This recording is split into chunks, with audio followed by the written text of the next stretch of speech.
Bom, agora continuando a explicação sobre a microhistória italiana, especificamente sobre a historiografia de Carlo Ginzburg, nós vamos falar sobre o capítulo Sinais do livro Mitos, Emblemas e Sinais, tá?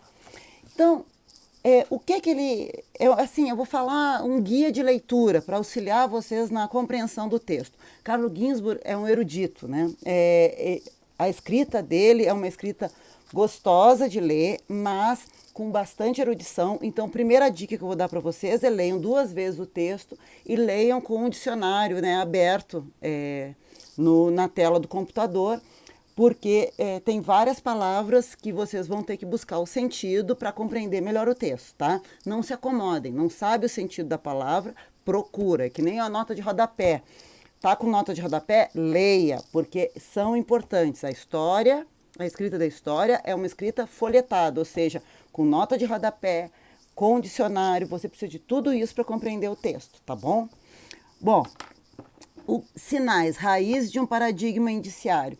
Do que está falando esses sinais? Das pistas, gente. Eu já comecei a explicar isso na aula passada, né? Vejam as 2 citações que tem na abertura do capítulo. Deus está no particular, ou seja, o sentido das coisas está nas coisinhas pequenas, irrepetíveis, singulares. E a outra citação, um objeto que fala da perda, da destruição, do desaparecimento de objetos, não fala de si, fala de outros, incluirá também a eles. Quer dizer, quando você tem um vestígio, uma ruína, uma pista, um fragmento, aquele pequeno fragmento, aquela pequena pista, aquele pequeno sinal vai abrir para você conhecer um geral perdido, que não existe mais. Veja se não é o melhor sentido para o que faz o historiador. Nós pegamos aqueles vestígios, aqueles testemunhos, aqueles restos, né, que sobraram daquele passado que não existe, e a partir desses pequenos fragmentos tentamos reconstituir, né? Tentamos dar um sentido, construir uma interpretação sobre aquele passado, tá bom? Na página 143, logo na abertura, o Ginzburg vai falar: no final do século XIX, nós percebemos que há um novo paradigma operante, que rompe com aquela dicotomia coisas racionais e coisas irracionais. Que paradigma é esse? Né? É um paradigma que o Ginzburg já percebe na metodologia do Morelli, que é um crítico de arte, especialista em perceber a falsificação de obras de arte. E ele o que fazia, né? o Morelli, o Giovanni Morelli? Ele não se baseava nas coisas mais vistosas, nas coisas que eram consideradas as linhas clássicas de um pintor. Ele buscava os detalhes negligenciáveis, ou seja, o contorno da unha, o lóbulo da orelha. Porque o falsificador de obra de arte não vai se preocupar com isso. Ele vai se preocupar em plagiar, em copiar os grandes traços do autor. Então, o Morelli ele vai perceber a questão do detalhe, né? O detalhe negligenciável, o detalhe que as pessoas não prestam atenção. E nesse detalhe ele percebia a veracidade ou não daquela obra de arte. Quer dizer, ele vai apontar, vai falar logo em seguida a questão do... Ele não ia perceber a linha do gênio, né, do grande artista. Ele ia perceber exatamente aquela coisa que ninguém percebe, que todo mundo relega, né? Tipo, aquele artista é famoso pela luz que ele faz no quadro. Bom, mas não era isso que o Morelli ia olhar, porque isso é o que o falsificador vai falsificar. Ele ia olhar o jeito que ele faz uma xícara, o jeito que ele faz a unha, entendeu? É muito legal, ou seja, os indícios, que são imperceptíveis para a maioria, né, são ali o indício, né, onde a pessoa, onde o criminoso, já repararam, né, que o método Morelli é o método do Sherlock Holmes, né, é onde o criminoso se revela, é onde o falsificador se revelava, né? Claro, então o Ginzburg já aponta, esse novo paradigma que tá no auge no final do século XIX é esse paradigma indiciário que ele está falando, ou seja, um conhecimento, uma forma de se chegar ao conhecimento, paradigma indiciário, feito por indícios, feito por pequenos elementos, pequenas pistas. Né? Ele vai dizer, não é por acaso que tem um caso famoso do Sherlock Holmes, que é o caso das orelhas, que a moça recebe uma orelha em casa, né? E aí tem que descobrir de quem é aquela orelha. E o Holmes vai chegar a compreender que é um parente, né, da moça que recebeu, exatamente porque o formato da orelha é igual ao dela. Então, veja, o Morelli vai dizer, a personalidade aparece onde o esforço é menos intenso. O criminoso se esforça menos para falsificar, o falsificador de obra de arte, e se esforça menos para falsificar o formato da unha. Ele vai se esforçar para falsificar as grandes características do artista. Então, é nos detalhes, né, que a personalidade aparece. Quem que o Ginsburg já lembra nessa questão? O Freud. Ou seja, a personalidade se revela nos detalhes, o inconsciente aparece nos detalhes. E aí ele vai dizer, é claro, Freud fala que leu o Morelli, né? Está ali também no Freud essa ideia. Onde é que se manifesta o inconsciente? Nos atos que você não presta tanta atenção, onde você está fazendo menos esforço para representar o teu papel social, né? Então você está lá se esforçando para ser uma boa aluna, uma boa filha, uma boa mãe de família, uma boa profissional, né? Mas onde vai aparecer o teu inconsciente? No pequeno detalhe, no roer a unha, né? O ficar mexendo no brinco, na orelha. O ato falho, né, que o Freud pesquisa, né, quer dizer, você esquecer uma coisa, trocar um nome, tudo isso são atos falhos, são detalhes onde a tua personalidade se revela, onde você está fazendo menos esforço para cumprir performar, né, o papel social que a sociedade te exige, né? Então, o Freud vai dizer, as coisas aparecem no refúgio, né? Nos detalhes secundários, ali que aparece a tua personalidade, o teu inconsciente. Então, o Ginsburg aponta que o Morelli influencia Freud, né? E ele vai continuar, como eu disse, ele vai repassando como diferentes intelectuais do século XIX utilizam o tal paradigma indiciário, esse método em comum, né? De olhar, ele vai dizer, para Freud, Morelli propõe um método interpretativo centrado nos dados marginais reveladores. Então, esse método é o paradigma indiciário. Esses são os sinais. Esses sinais marginais, esquecidos, né, pouco relevantes. É nesses detalhes, né, Deus está nos detalhes, que se revela a personalidade. É aí, né, que o decifrador, que o detetive tem que prestar atenção.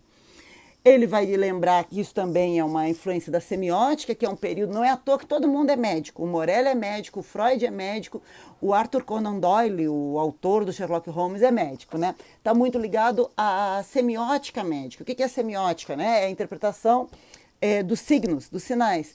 Era assim que o médico fazia o seu diagnóstico, né? Até hoje, ele vai olhar a garganta, vai escutar a respiração, vai perguntar onde dói, vai perguntar se tem febre ou não.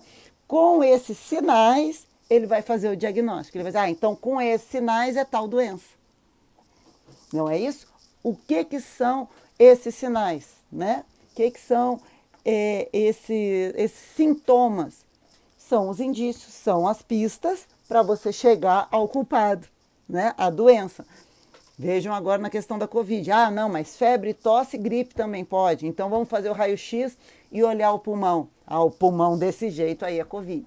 Quer dizer, vejam, são várias pistas que o médico vai juntando, vários sinais que o médico junta para fazer o diagnóstico. Várias fontes que o historiador junta para escrever a sua narrativa. Vários indícios, vários elementos elementar para dizer quem é o criminoso. Vejam, é o mesmo paradigma, o tal do paradigma indiciário. Então, os detalhes inconscientes escapam, né? O inconsciente escapa nos detalhes. Né? Assim é um método só para o Holmes, para o Freud, desculpa, para o Morelli, né? Pistas, indícios, sinais. Né? E é o mesmo tipo de conhecimento que o médico faz. Então, no final do século XIX, as ciências humanas têm um paradigma em comum definido, é o tal do paradigma indiciário. E aí, o que ele vai fazer a partir da parte 2 desse capítulo, né, na página 151? Vai retomar que essa coisa de conhecimento por sinais, conhecimento por indícios pouco importantes, é o conhecimento do caçador. Não era assim que se caçava, né? Como que o caçador fazia? Ele vai dizer que é um conhecimento venatório. Venatório é relativo à caça, viu? Que precisa de um dicionário. O que o caçador fazia? Olhava se tinha pegada, se a pegada estava fresca, né, era profunda e novinha, ou se já era uma pegada bem sequinha, rasa. Isso já dizia quanto tempo que o animal tinha passado por ali. Um tufo de pelo que tinha ficado num galho, já dizia o tipo de animal que era. Né? Até as fezes do animal, né? Olha, isso aqui é cocô de tal bicho, então eles estão indo por aqui. Quer dizer, olha quão detalhes insignificantes. Mas com esses detalhes, né, com essas pistas, eles conseguiam ter um conhecimento indireto pelos detalhes. Bom, passou por aqui um cateto, está indo tomar água em tal riacho, então se eu for para lá, eu vou achar a minha caça, a minha comida.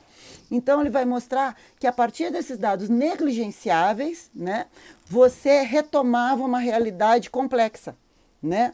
E que não era experienciável diretamente, ou seja, você não estava tendo a experiência de ver o cateto, de ver o porco do mato, né? Mas pelos detalhes, pelas pistas, pelos sinais que ele deixou na sua trilha, você sabia que bicho que era e para onde tinha ido, né? Eles não são experienciáveis diretamente, está percebendo? É um conhecimento indireto. O conhecimento por indícios, o criminoso já fez o seu crime, sobraram as pistas. O porco do mato já passou por ali, sobraram essas pistas. Ou seja, você não está vendo diretamente o assassinato ser feito, você não está vendo diretamente o porco passando, mas através desses dados indiretos, você acha o porco, você acha o assassino. Saber ler as pistas, né? E com essas pistas conseguir reconstruir o todo, ou seja, o paradigma indiciário é uma metonímia, ou seja, pega a parte para decifrar o todo. Né? Ele vai dizer a decifração fala do passado, o porco já passou por ali, o assassino já assassinou a vítima. Né? A adivinhação fala do futuro, né? Mas o paradigma indiciário ele vem do passado, ele fala no presente, você está no presente, construindo uma narração sobre o que aconteceu no passado até aquele presente. Vai saber, vai achar o porco para matar, vai prender o assassino. Né? E aí ele vai apontar que muitas pseudociências, né, se apoiaram nesse indício. No século XIX, essa coisa dos indícios chegar a um conhecimento, através dos indícios chegar a um conhecimento, estava tão na moda que vai ter pseudociência, aquelas frenologias de medir o crânio para dizer se é assassino, né? A questão das fisionomias, de medir o rosto e dizer qual é o tipo de personalidade. Quer dizer, de tão sucesso que estava no século XIX. Né? Bom, ele vai também retomar a ideia lá no ponto 2 dessa parte, página 154, 155, estou indo pelas páginas para vocês se localizarem onde é que a gente está falando.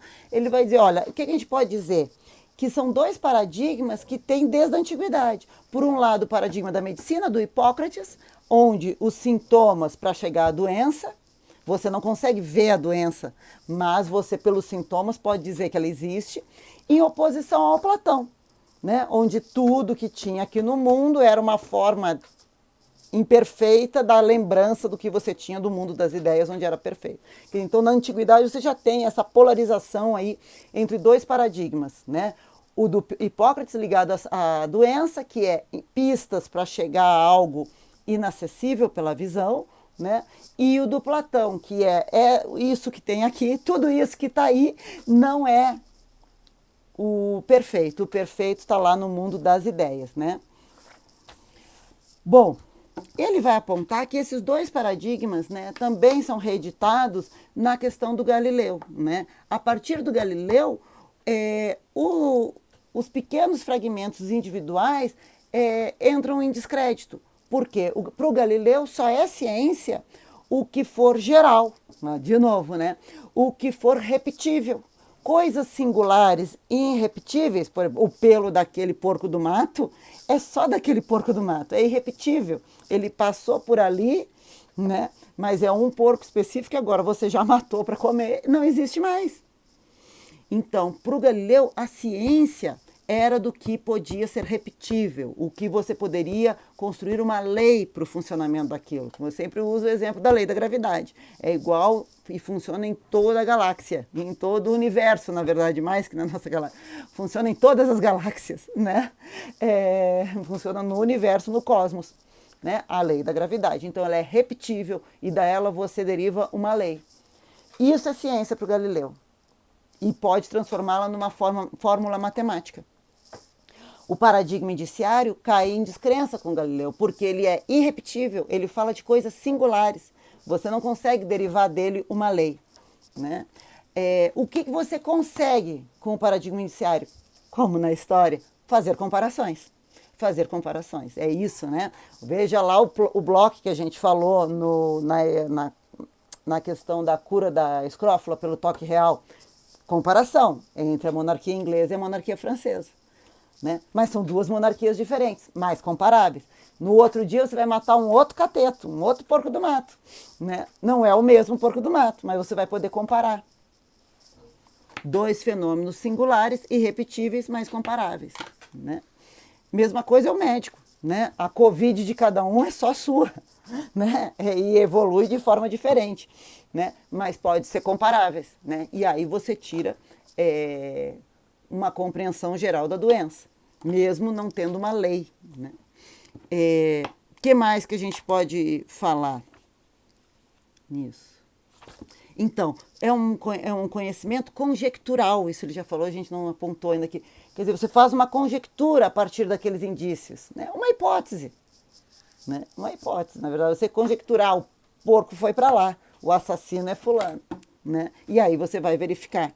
Então ele vai dizer que depois do Galileu você vai ter esses dois paradigmas. Um que é o Galileu, onde a verdade científica é matemática, é geral e é formulada através de leis, né? E o da medicina, onde você chega à verdade a partir desses signos, né? Desses indícios indiretos.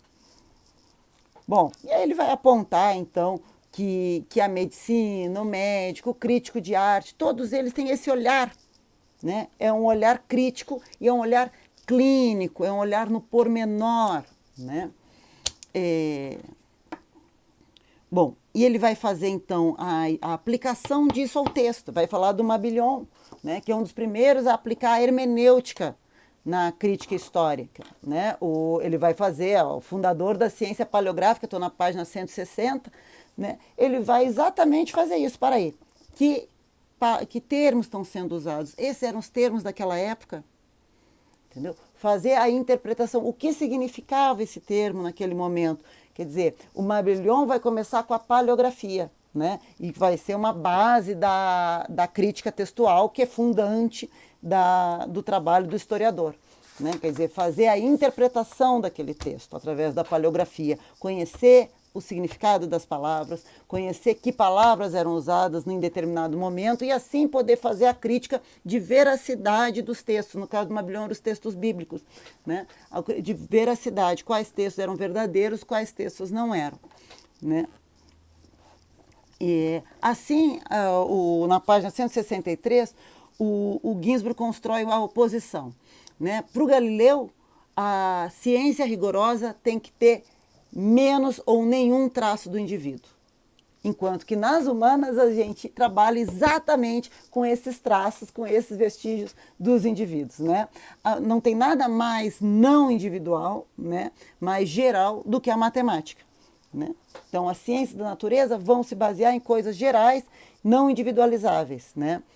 E a gente não. A gente que trabalha com paradigma indiciário vai construir exatamente através desses traços singulares, individuais, o nosso conhecimento.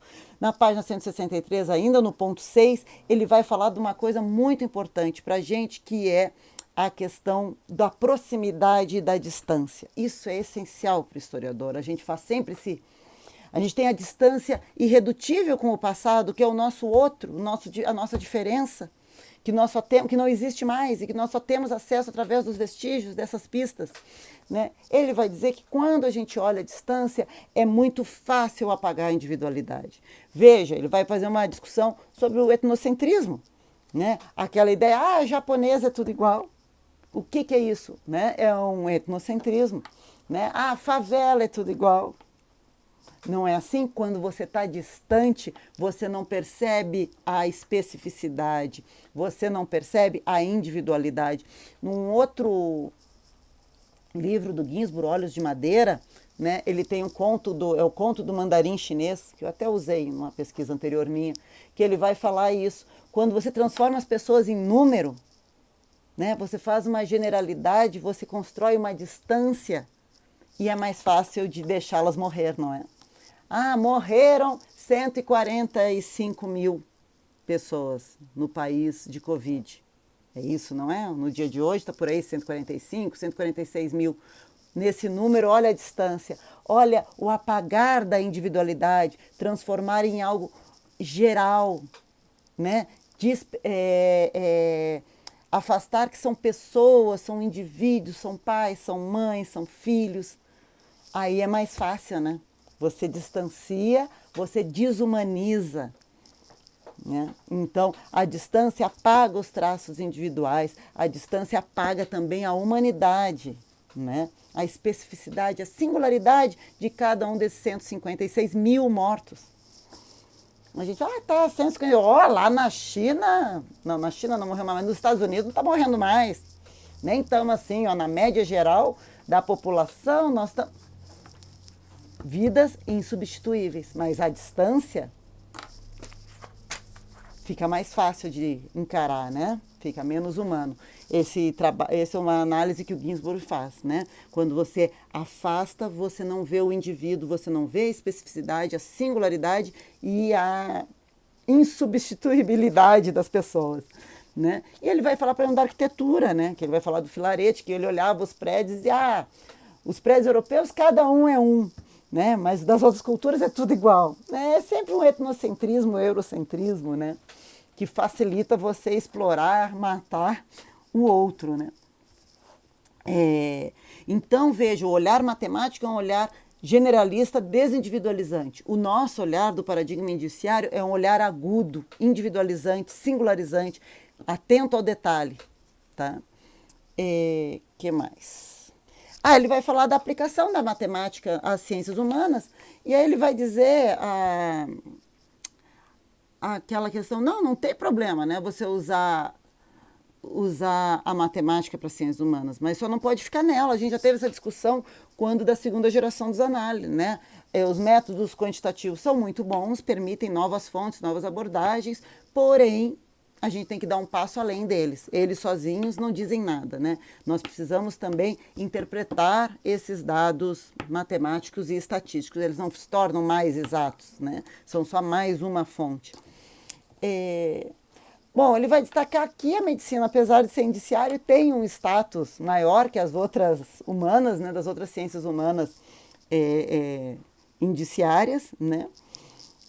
Vai também destacar a ideia de como o conhecimento do final do século XVIII, conhecimento moderno, né? Final do século XVIII, meados do século XVIII, com a enciclopédia, está tentando dar conta disso, né? De fazer uma ofensiva cultural burguesa que classifique, coloque tudo, coloque tudo no seu lugar, né? Dê nome para todas as coisas e diga... Né, ele vai dizer que isso é uma ofensiva cultural burguesa sobre os saberes populares. Né? E a outra coisa que ele vai mostrar, né, é como a literatura, né, vai trazer de volta, né, essa importância do indício. Porque, veja, onde é que a gente falou? Do Sherlock Holmes, no século XIX. Então, se o paradigma indiciário pós-Galileu ele acaba ficando um paradigma incerto, né? Um paradigma não tão bom quanto o matemático, que é o paradigma de ciência, né? Como há uma ofensiva cultural burguesa contra esses conhecimentos populares, nos quais o paradigma indiciário está colocado, né?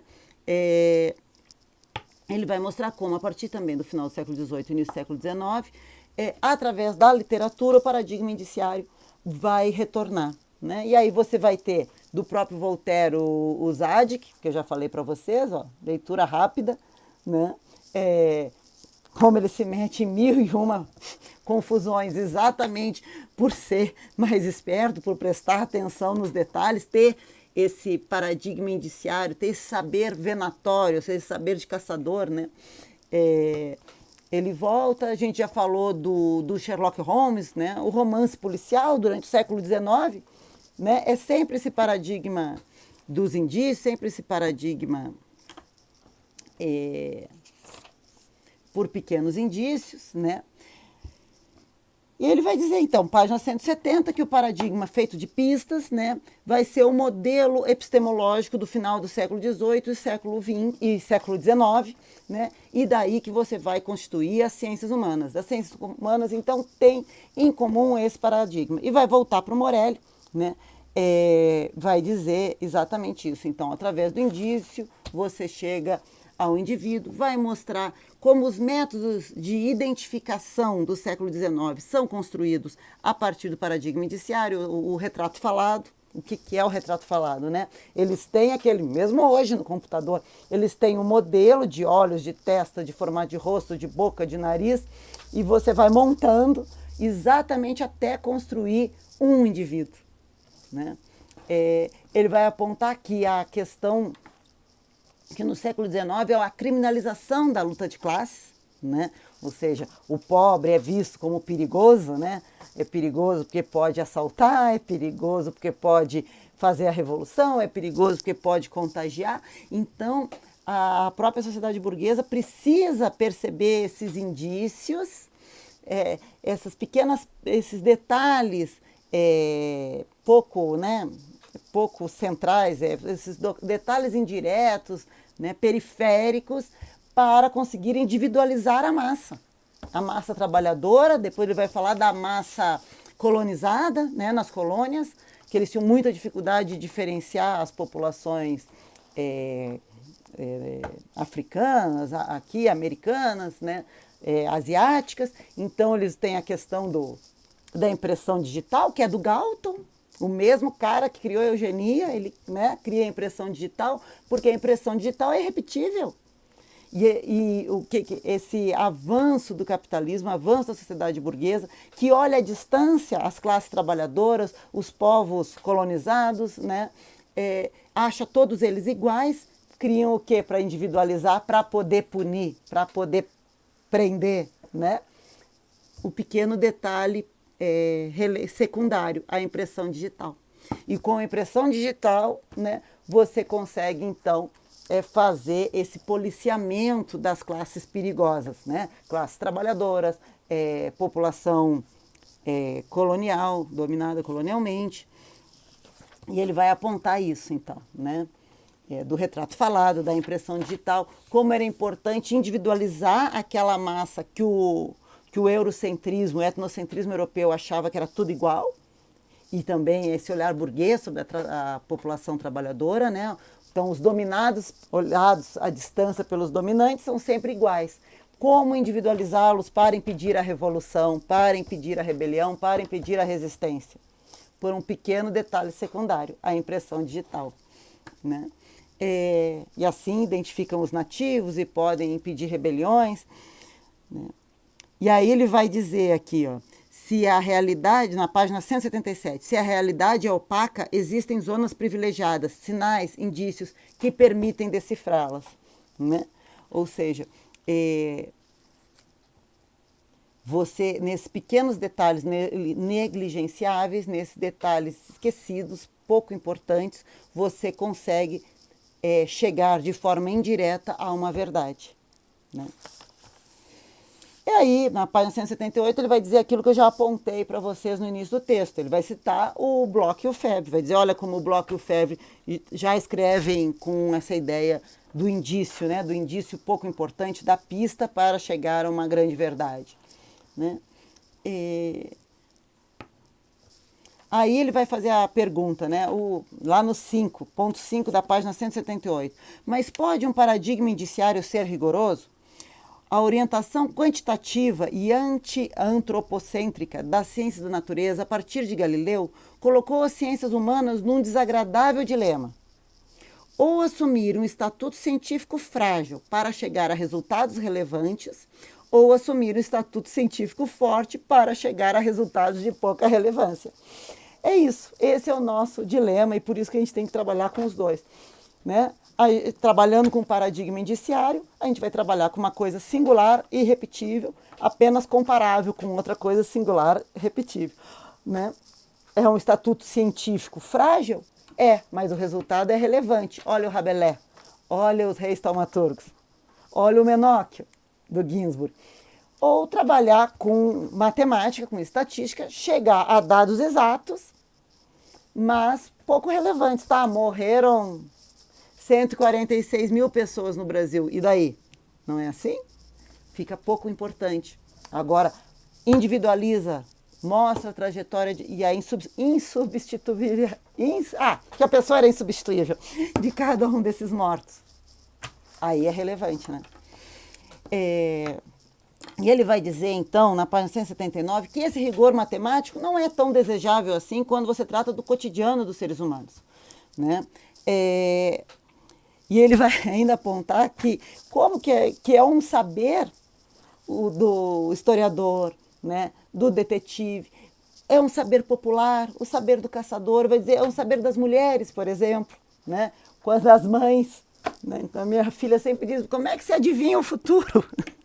Não é que eu adivinho o futuro, né, que eu digo, aquilo ali vai cair, aí o troço cai, né, vai passar frio, aí passa. É saber ler os indícios, né? É saber ler os indícios. O paradigma indiciário é o paradigma da nossa vida no cotidiano. E ele é um paradigma pouco com um status científico baixo, né? Por isso que a história sofre tanto, né? É status científico baixo, porque na nossa civilização ocidental é a matemática, é o Galileu, né? Que é a grande ciência. E para fechar, então, ele vai falar da firasa, né? Como é que a gente aprende a ser sagaz, né? E essa intuição baixa, essa atenção aos detalhes, eu acho que é treino, né? Eu acho que é treino. Cada vez que a gente pesquisa mais, a gente trabalha mais com as fontes, né? Trabalha mais com os testemunhos, a gente vai aprendendo cada vez mais essa sagacidade. Então, com essa fala sobre o paradigma indiciário, nós iniciamos oficialmente o nosso mergulho na microhistória italiana e, mais ainda, o nosso mergulho metodológico, né, na nossa formação como historiadores, como professores historiadores. Tá bom? Até breve!